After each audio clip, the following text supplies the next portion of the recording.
Baik, kita mulai saja. Bismillahirrahmanirrahim. Assalamualaikum warahmatullahi wabarakatuh. Selamat pagi dan salam sejahtera buat kita semua.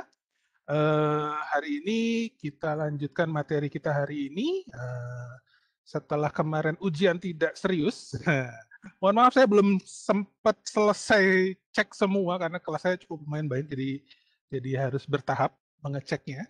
Tapi mudah-mudahan kalian mendapatkan hasil yang terbaik. Oke.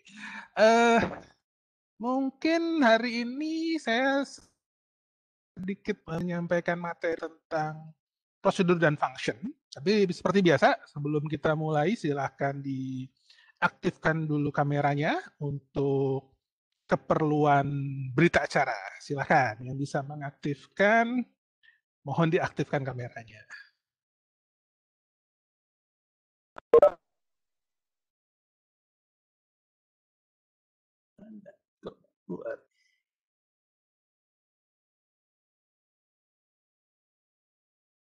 Names in Indonesia.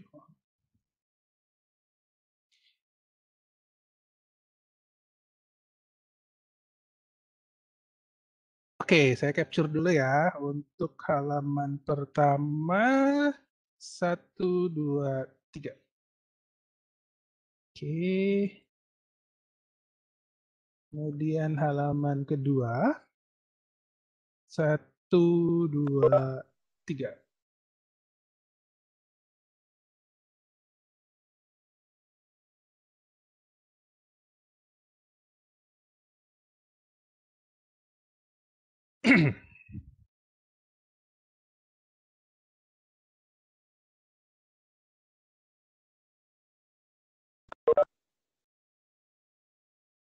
Oke, baik, terima kasih. Kita mulai sharingnya. Saya aktifkan share saya dulu.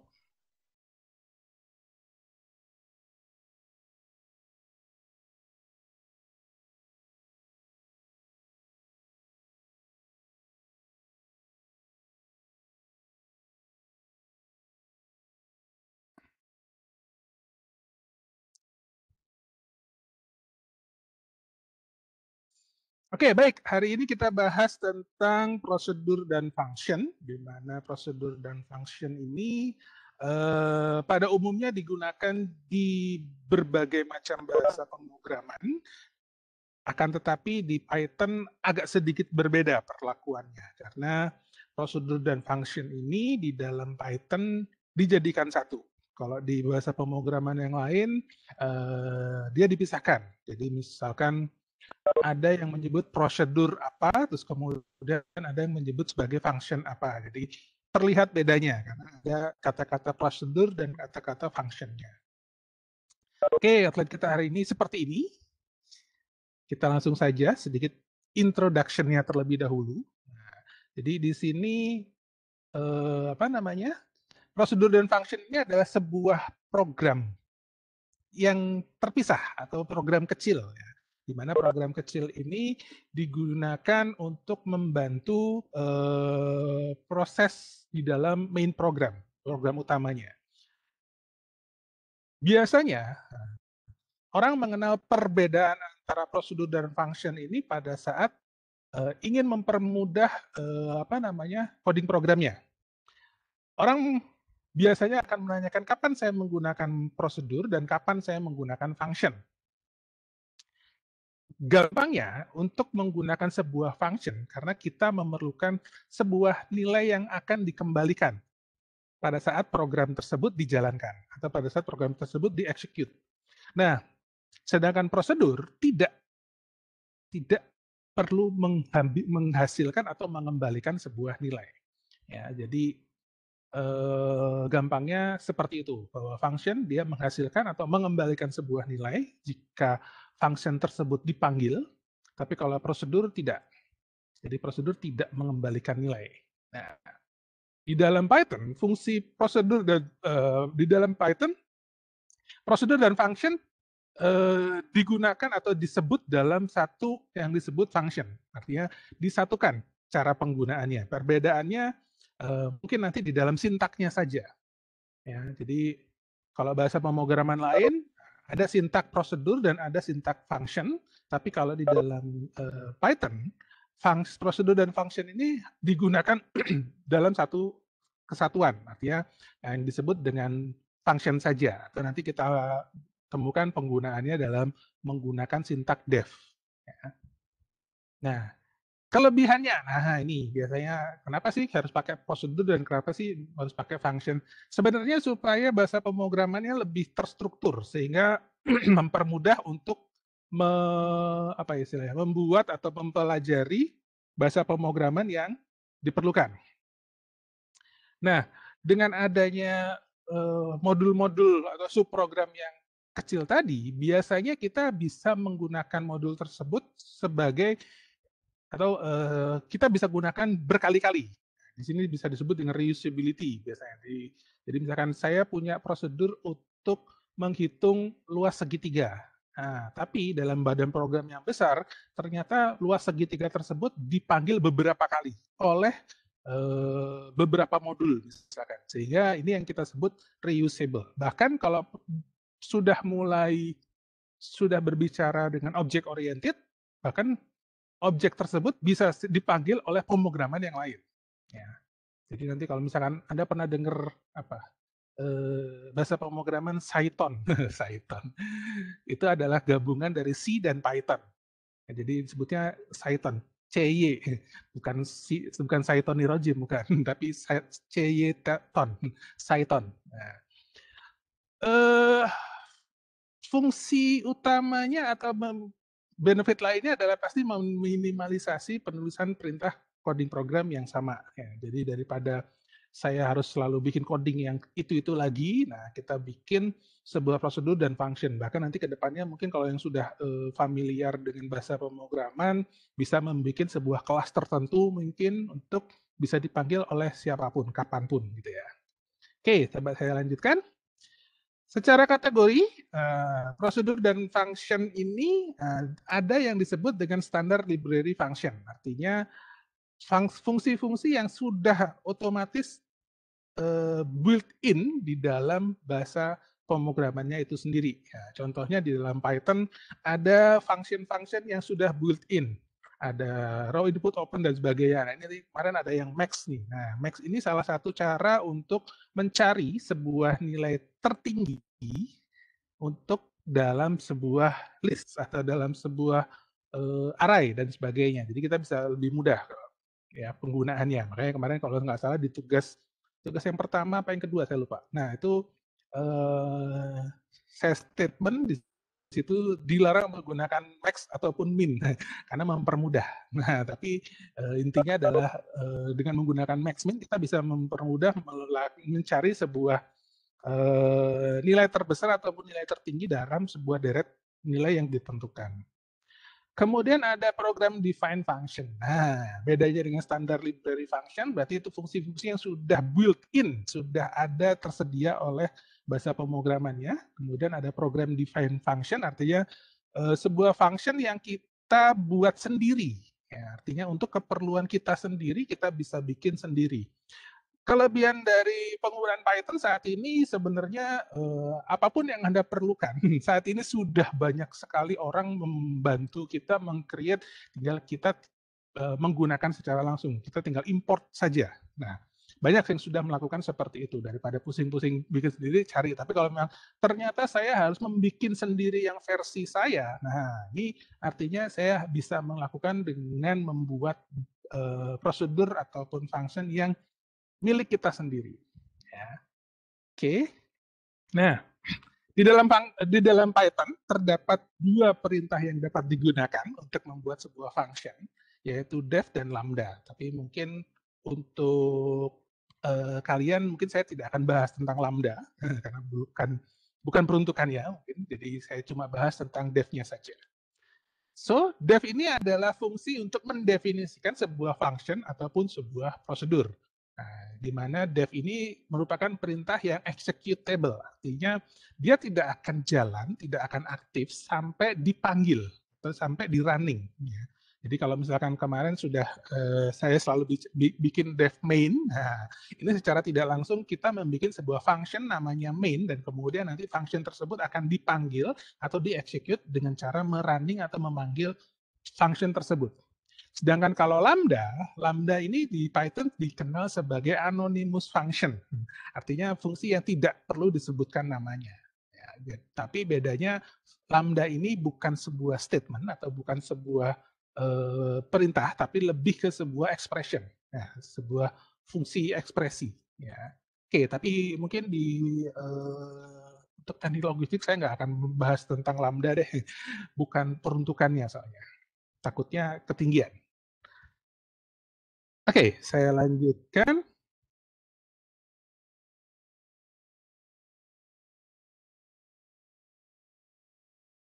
Nah, perbedaan utama kalau tadi bicara dengan function dan prosedur, nah di sini sekarang kalau di Python disatukan, tapi juga sebenarnya secara umum kita bisa melihat perbedaannya. Artinya kalau tadi disebutkan prosedur itu tidak menghasilkan atau tidak mengembalikan nilai, tapi kalau function itu mengembalikan atau menghasilkan sebuah nilai. Nah, di sini terlihat bahwa di dalam badan sebuah def itu terdapat syntax return yang artinya mengembalikan atau menghasilkan. Maka tadi ini termasuk sebagai golongan function, sedangkan prosedur pasti tidak ada syntax return-nya. Ya, jadi untuk membedakan gampangnya seperti itu. Tapi secara umum karena sintaknya sama, orang yang menggunakan bahasa Python pasti menyebutnya sebagai sebuah function, tidak menyebut sebagai sebuah prosedur. Ya, jadi jangan bingung. Tapi kalau misalkan Anda sudah mengenal bahasa pemrograman yang lain, misalkan menggunakan C atau Visual Basic atau VB, Java, ASP, Perl dan sebagainya. Nah, ini biasanya dia membedakan antara prosedur dan function. Nah, cuma di dalam di dalam Python penggunaannya sama dengan menggunakan def, tapi perbedaannya ada syntax return atau tidak di dalam badan def-nya, di dalam badan function-nya. Oke, saya lanjutkan kembali. Nah, kemudian bagaimana cara penggunaannya? Nah, ini cara penggunaannya mungkin sudah dicoba sama kita ya. Jadi kita tinggal mendeklarasikan sintaks seperti yang di tanda biru ini. Jadi cukup tulis def, terus kemudian nama functionnya seperti apa. Ingat, nama functionnya harus mengikuti kaidahnya. Artinya biasanya kalau ada mau jangan ada spasi, jangan ada spasi di antara kita. Cukup gunakan underscore, biasanya seperti itu. Kalau memang mau pakai spasi, kemudian apa namanya? Baru belakangnya dalam tanda kurung itu Anda boleh memasukkan apa yang disebut dengan argumen ataupun parameter. Diakhiri dengan tanda titik 2, dan kemudian setelah titik 2, biasanya dia akan menjorok ke dalam, ada indeks ke dalam untuk menyatakan statement-statement yang ada di dalam badan fungsi tersebut. Jadi statement-statement yang di bawah ini nanti akan ditulisnya selalu lebih menjorok ke dalam beberapa spasi gitu ya by defaultnya. Terus kemudian itu yang akan membedakan antara statement yang satu dengan yang lain, bahwa statement ini masih di dalam badan fungsi, di dalam badan sebuah fungsi atau tidak. Ya. Jadi yang harus dipastikan seperti itu. Kesalahan paling umum dalam membuat sebuah function adalah lupa tanda titik 2.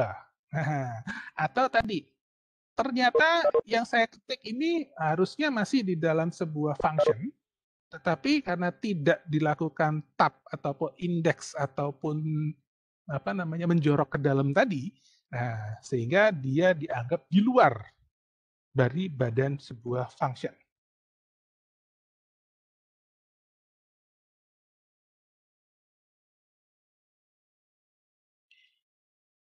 Next, untuk parameter atau argumen, nah, dalam sebuah function kita bisa menggunakan sebuah parameter ataupun argumen atau tidak menggunakannya sama sekali, nggak masalah. Jadi yang jelas nama functionnya harus disertai dengan kurung buka dan kurung tutup kalau tidak menggunakan parameter. Tapi kalau menggunakan parameter, silahkan definisikan parameter yang ada atau yang ingin digunakan di dalam di dalam kurung tersebut. Apa sih Pak penggunaan parameter? Kenapa sih harus pakai parameter atau boleh nggak saya nggak pakai parameter dan sebagainya? Nanti kita bisa lihat di contoh. Next, nah ini kalau ada region-nya, contoh di atas ini kalau ada region-nya, maka di sini kita bisa kategorikan ini adalah sebuah function. Berarti yang ini tadi, ini bukan sebuah function, tapi biasanya kita sebut sebagai sebuah prosedur. Karena apa? Tidak mengembalikan nilai. Dia akan, kalau dia dipanggil, dia akan mengeksekut atau menjalankan perintah-perintah yang ada di dalam badan functionnya. Apa perintahnya? Ya tadi yang statement-statement itu yang ditaruh di bawah fungsi def-nya itu yang akan dijalankan sama dia. Tapi begitu menemukan region, artinya dia akan mengembalikan sebuah nilai setelah menjalankan statement-statement yang di bawahnya. Nilai yang dikembalikan kemana? Ya, ke yang manggilnya. Jadi kalau Anda manggil Jai Langkung akan dikembalikan ke Anda Jai Langkung. So, return ini tidak bisa diletakkan di mana saja di dalam tubuh sebuah function. Artinya di bawah functionnya bisa sintak yang lain bisa, karena misalkan ada sebuah kondisi misalkan. Jadi ada kondisi tertentu yang menyebabkan kalau benar dia mengeksekut yang sebelah sini, kalau salah dia mengeksekut yang sebelah sini, dan dua-duanya dikasih region, itu bisa saja terjadi. Atau malah yang satu ada region-nya, yang satu nggak ada region-nya. Berarti ya kita bisa asumsikan kalau ada region-nya ini dia memiliki nilai tertentu, kalau tidak ada nilainya berarti kondisi yang diinginkan tadi tidak sesuai dan sebagainya. Tapi yang jelas, statement return menandakan akhir dari pemanggilan sebuah fungsi. Ya. Jadi kalau misalkan tadi ada kondisi berarti diakhiri dua-duanya dengan return, berarti ya sudah selesai, dia langsung kembali ke yang manggilnya atau menjalankan perintah setelah fungsi ini dipanggil. Nah, ini disebutkan statement return bersifat opsional. Artinya tadi kalau saya bilang karena kebetulan saya belajar bahasa pemrograman cukup banyak, jadi kalau disebut return bersifat opsional. Nah, ini tadi karena dalam bahasa pemrograman manapun biasanya membedakan antara prosedur dan function. Kalau tidak menggunakan return, berarti inilah yang disebut dengan prosedur. Tapi kalau menggunakan return, ini adalah yang disebut dengan function, karena dia mengembalikan sebuah nilai. Oke ya, pemahamannya seperti itu.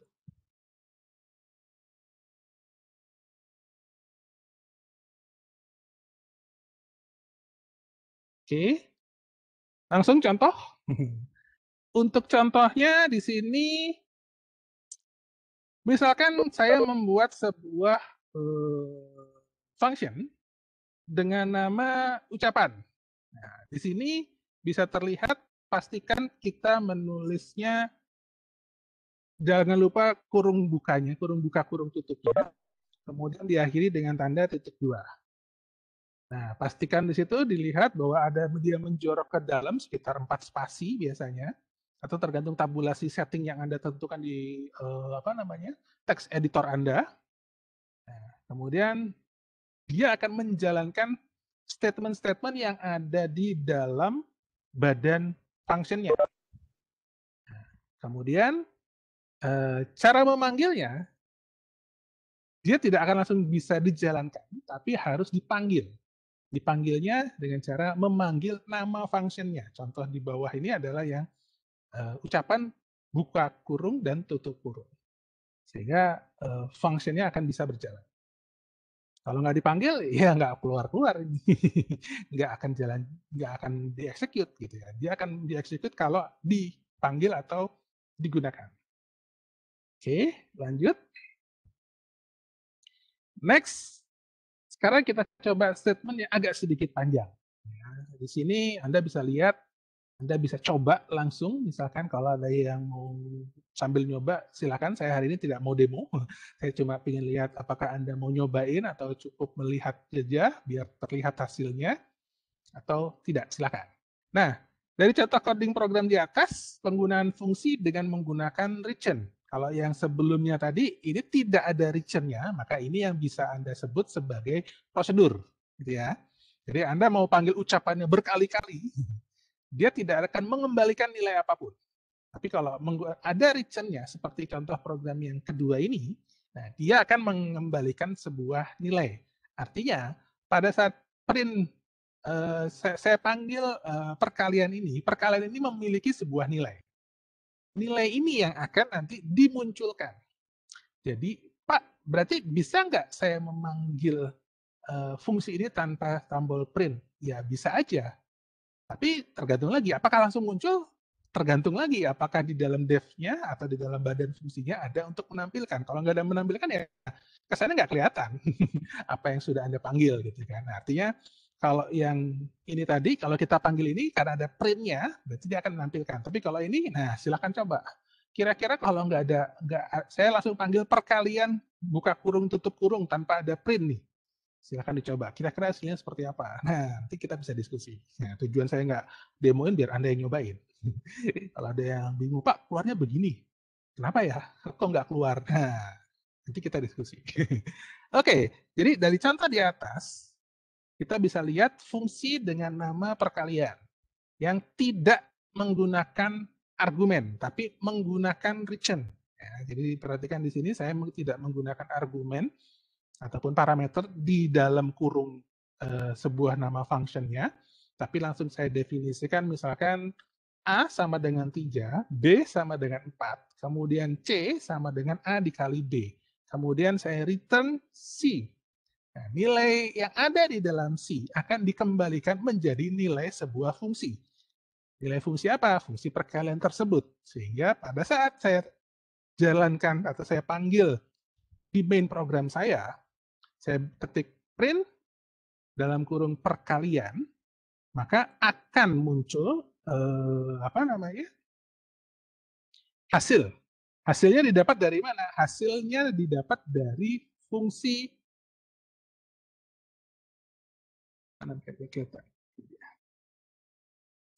hasilnya dipanggil perkaliannya pada saat dipanggil dia akan mengembalikan sebuah nilai. Nilainya dari mana? Dari sini.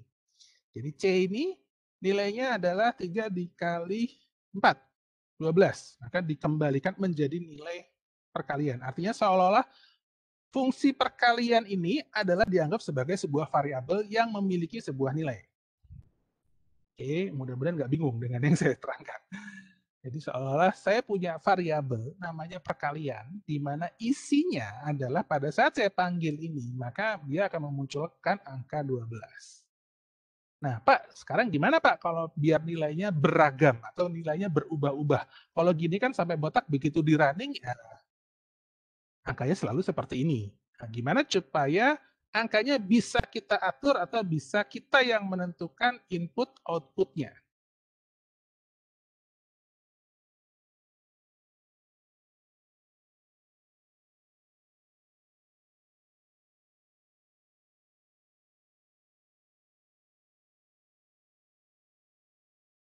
Oke, di contoh kedua saya akan bikin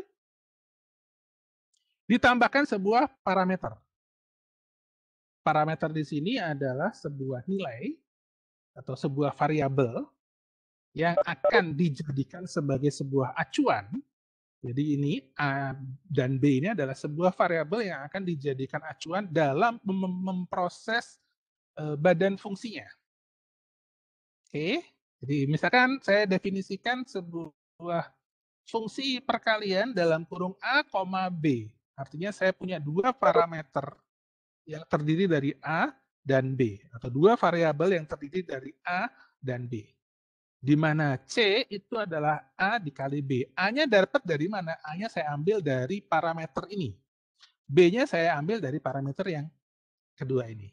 Oke, bisa diikutin sampai di sini. Nah, sehingga apapun nilai parameter yang dikirimkan atau yang diisi di A dan B akan diproses oleh badan fungsi tadi, karena fungsinya yang kita proses adalah C sama dengan A dikali B. Nanti saya akan memproses apapun nilai A-nya dan apapun nilai B-nya, saya kalikan sehingga menjadi sebuah nilai di variabel C, sehingga pada saat dikembalikan nilai C-nya, maka perkalian ini akan memiliki sebuah nilai perkalian dari A dan B. Sehingga pada saat dipanggil, nah kita memanggil 5,10, nilainya menjadi 50. Oke, dapatnya dari mana? Karena 5 yang ini akan dianggap sebagai sebuah variabel A, dan 10 ini dianggap sebagai sebuah variabel B. Sorry, bukan dianggap. Nilai A, nilai 5 ini akan dimasukkan ke dalam sebuah variabel yang didefinisikan sebagai A, dan nilai 10 ini akan dimasukkan sebagai nilai yang didefinisikan di variabel B. Oke ya, mudah-mudahan penjelasan saya cukup mudah dimengerti. Jadi apapun yang Anda tulis di sini akan masuk sebagai variabel A, nilai yang didefinisikan sebagai variabel A, dan apapun yang Anda tulis di sini akan dimasukkan dalam variabel yang didefinisikan di B. Pak, gimana kalau misalkan saya mendefinisikan 5,10,12 misalkan? Error pastinya. Kenapa? Karena Anda membuat sebuah function yang memiliki 2 parameter, sedangkan Anda manggil sebuah function yang memiliki 3 parameter. Nah, jadi penentuan parameter di sini harus sesuai, kecuali Anda satu perkalian bikin lagi satu penjumlahan dengan 3 parameter, berarti salah manggilnya, gitu kan? Jadi artinya nama function dan parameternya harus sama. Perkara isinya terserah Anda. Misalkan Anda isi A, B. Di sini A-nya Anda ganti dengan saya, B-nya diganti dengan 10. Gimana hasilnya? Tetap error lagi, karena saya nggak bisa dikali dengan 10. Karena saya adalah sebuah string dikali dengan 10, maka hasilnya error. Nah, jadi harus Anda juga memastikan kira-kira isinya ini akan diapain. Tapi kalau misalkan saya ubah tidak perkalian, saya ubah jadi penjumlahan, mungkin jadi benar. Kenapa? Diasumsikan adalah concatenation.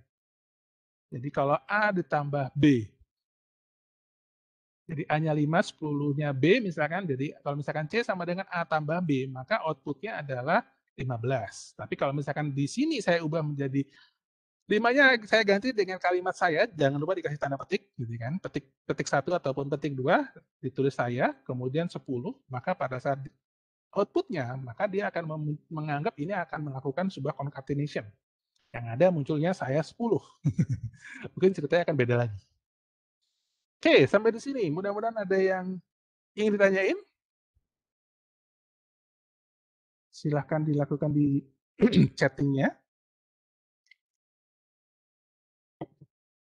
Hari ini materinya nggak panjang-panjang sih, cuma ini doang. Oke, kalau tidak ada, saya coba lanjutkan terlebih dahulu. Kita bicara berikutnya adalah tentang scope. Nah, scope di sini kita bicara variabel yang didefinisikan di dalam sebuah Python. Ini biasanya adalah variabel yang memiliki lifetime tertentu. Artinya, kalau misalkan Anda definisikan sebuah variabel itu di dalam main programnya, berarti dia akan bisa digunakan dimanapun. Tapi kalau Anda menggunakan variabelnya di dalam sebuah prosedur atau sebuah function, maka batasan dari variabel tersebut hanya akan aktif atau hanya akan tersedia di di area tersebut saja. Nah, dalam hal ini kita akan kenal dengan yang disebut dengan istilah lokal dan global. Untuk lokal, nah, biasanya didefinisikan dalam sebuah function. Dalam sebuah function atau dalam sebuah prosedur atau dalam sebuah main program. Nah, itu yang disebut dengan lokal. Tapi kalau misalkan global, bagaimana jika kita ingin mengeluarkan nilai yang ada di dalam variabel, mengeluarkan nilai yang ada di dalam function untuk bisa dikenal oleh orang lain? Nah, baru kita harus menggunakan fungsi yang disebut dengan fungsi global. Maksudnya apa? Biar dia bisa digunakan dimanapun. Apa namanya? Jadi seolah-olah ada batasan-batasan tertentu penggunaan variabel lokal. Pak, kalau misalkan menggunakan variabel X misalkan yang didefinisikan di dalam main program, apakah di dalam subprogram X tersebut memiliki nilai yang sama? Nah, ini nanti yang akan kita lihat. Ya, karena bicaranya lokal, beda dengan kalau bicaranya global. Oke, saya coba lanjutkan. Langsung saya kasih contoh.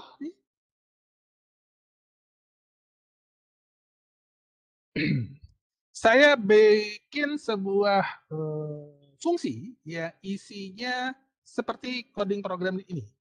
Ya, jadi saya bikin sebuah def contoh scope dengan parameter X, di mana X-nya diisi dengan 10,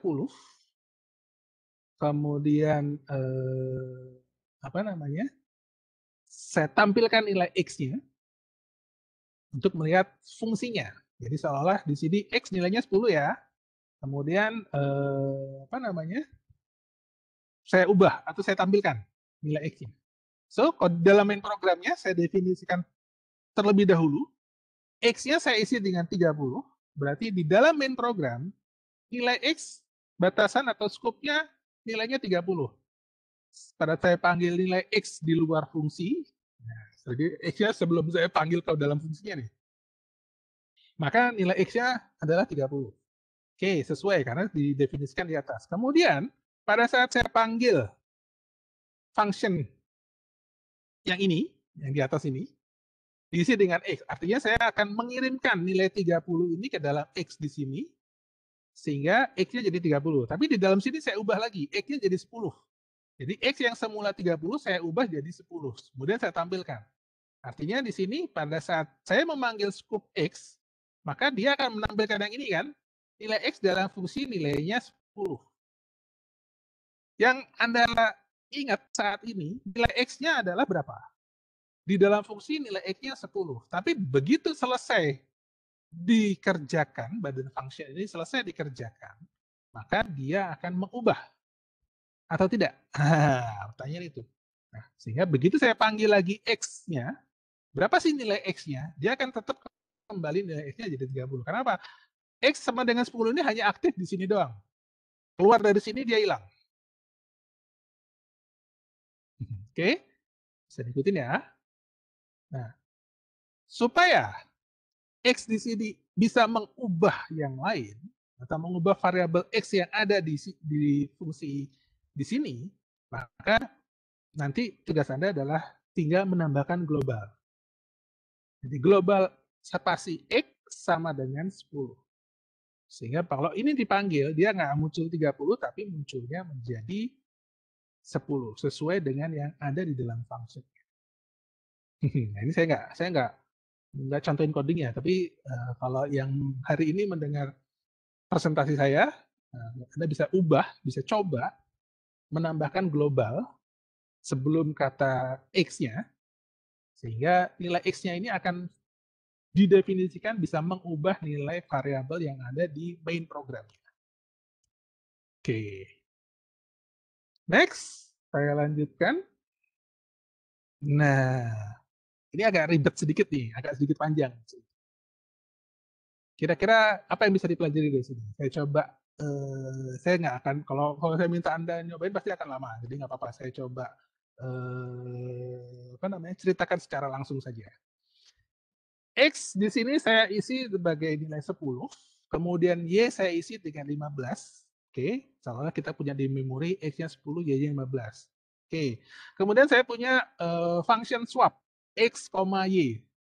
Dari namanya aja swap ini berarti artinya dipertukarkan ya. Nah, kemudian saya tampilkan nilai awal X dan saya tampilkan nilai awal Y. Berarti kalau ini dipanggil, pasti munculnya nilai X-nya adalah 10, nilai Y-nya adalah 15. Oke, next kita lakukan proses swap-nya. Nah, yang bingung ini maksudnya apa? Ini adalah dipertukarkan. Nah, seperti misalkan memindahkan gelas berisi Sprite ke gelas, misalkan, saya punya 2 gelas berisi Sprite dan Fanta. Yang satu warnanya putih, yang satu warnanya merah. Gimana caranya supaya gelas yang nomor 1, yang semula berisi Sprite, akan menjadi berisi Fanta, dan kebalikannya, gelas yang nomor 2 yang semula berisi Fanta akan berisi Sprite. Nah, berarti saya perlu sebuah gelas bantuan untuk memindahkan isinya, gitu kan? Nggak mungkin Anda pindahin bareng-bareng, tumpah semuanya, gitu kan? Nah, jadi pemindahannya pasti akan membutuhkan sebuah media tertentu. Nah, medianya adalah gelas yang lain, di mana gelas yang A yang isi Sprite tadi dipindahkan ke gelas bantuan tadi, terus baru setelah gelas yang pertama kosong, gelas yang kedua yang berisi Fanta Anda pindahkan ke gelas yang nomor 1 yang sudah kosong tadi, kemudian gelas nomor 2 yang semula berisi Fanta dan kemudian kosong, maka akan diisi sama Sprite yang berada di gelas bantuan tadi. Nah, itu cara mindahkannya ya. Jadi ini Z sama dengan X sama dengan Y sama dengan Z. Mudah-mudahan nggak bingung. Jadi Z ini adalah gelas bantuan tadi, X ini adalah botol gelas berisi Sprite, Y ini adalah gelas berisi Fanta. Nah, setelah dipindahkan, pasti nilainya akan berubah. Maka nilai X-nya setelah dipertukarkan, dia akan bernilai 15, dan Y-nya dia akan bernilai 10. Oke? Ini function swap-nya. Kemudian pada saat kita panggil nih, tampilkan nilai X dan tampilkan nilai Y. Nilai X-nya sesuai di dalam main programnya nilainya 10 dan 15. Kemudian saya panggil function swap-nya. Munculnya seperti ini. Nah, nilai awalnya 10, 15, setelah di swap dia akan muncul seperti ini. Jadi ini udah dipanggil nih. Next, kemudian kita panggil lagi nilai X-nya. Jadi sekarang berapa? Nilai Y-nya berapa? Ternyata nilai Y-nya X-nya tetap 10 dan Y-nya tetap 15. Kenapa? Karena tidak dipertukarkan. Apa? Pertukaran yang ada di sini hanya berlaku di sini doang. Tidak mengubah. Kecuali, nah tadi saya bilang, kecuali X-nya di sini ada tambahkan global tadi. Global X dan global Y, maka nilai akhir di sini akan mengikuti perubahan yang ada di function. Oke, hari ini cuma gitu doang. Any questions of? Gak usah lama-lama ngaji aja. Belum tentu didengerin juga sama kalian, bobo paling. Ya, oke, nggak apa-apa. So, kalau ada pertanyaan kami persilahkan. Jadi fungsi lambda saya tidak akan ceritakan di sini karena bukan skupnya Anda juga gitu kan. Jadi silakan kalau misalkan ada yang penasaran ataupun pengen tahu di Google banyak tuh, di Google banyak, bisa Anda pelajari juga. Tapi biasanya untuk anak-anak informatika sih yang sudah pakai lambda kayak gitu karena ekspresinya cukup lumayan seru gitu ya. Karena menggunakan list dan sebagainya, bisa menggunakan tuple gitu ya. Oke. Kalau begitu mungkin ini doang materi yang bisa saya sampaikan. Tentang UTS-nya kemarin, ada pertanyaan? Ada komplain? Soalnya gampang kan? Soalnya gampang, Pak. Ngisinya mabok. Pasti pada ngomong gitu. Kayaknya enggak sih. Kalau ada pertanyaan, silahkan.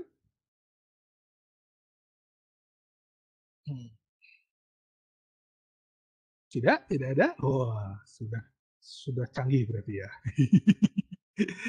Ya sudah deh. Kalau gitu mungkin karena tidak ada pertanyaan lagi, saya cukupkan dulu pertemuan kita hari ini. Insya Allah kita akan ketemu lagi di lain kesempatan. Saya belum tentukan untuk minggu depan seperti apa. Yang jelas mungkin saya karena masih harus membereskan nilai Anda terlebih dahulu sebelum tanggal 24. Mepet banget ini. Baik, terima kasih atas perhatiannya hari ini dan mohon maaf barangkali ada yang kurang berkenan dalam penyampaiannya. Saya akhiri, wabillahi taufiq wal hidayah. Wassalamualaikum warahmatullahi wabarakatuh. Terima kasih dan sampai ketemu lagi. Waalaikumsalam. Waalaikumsalam. Terima kasih, Pak. Waalaikumsalam warahmatullahi wabarakatuh.